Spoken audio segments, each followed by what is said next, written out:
In this video, we'll examine when a buyer may be able to get their earnest money deposit back. The questions raised in this video are of special concern to real estate purchasers. Consequently, they are posed from the standpoint of the purchaser. If a contract contains a rescission, cooling off period, can I get my earnest money back if I cancel the contract during that time? Probably. However, most purchase contracts in North Carolina do not have a rescission period. Only in certain kinds of transactions will you be allowed, for a limited time, to cancel the contract. These transactions include developer offerings of condominiums, timeshares, and interstate land sales, and where a seller fails to give you certain disclosures in a timely manner, including the residential property and owners association disclosure statement, mineral and oil and gas rights mandatory disclosure statement, and for properties built before 1978, the lead-based paint disclosure. These rescission rights are usually created by state or federal law. The amount of time varies, but is typically only a few days. You should consult your own attorney about rescission rights in such transactions. Isn't there a federal law that allows me to rescind my home loan and get my earnest money back?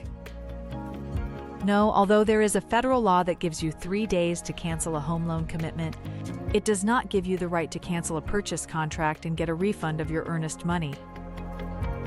Your obligation to purchase as set forth in the sales contract is unrelated to your right to obtain the best possible loan or avoid a loan that has hidden conditions.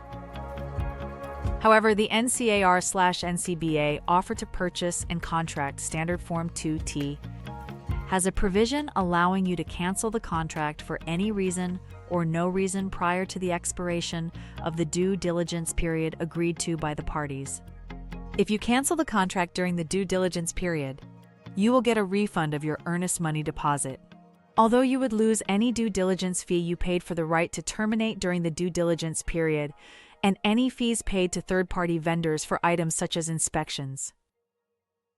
Under the NCAR/NCBA Offer to Purchase and Contract Standard Form 2T, do I get my earnest money back if the transaction does not close? It depends on why the contract doesn't close. If the transaction does not close due to your inability to fulfill your contractual obligations, such as your failure to obtain necessary financing, the seller would be entitled to retain the earnest money deposit plus any due diligence fee, but would not be entitled to any other damages.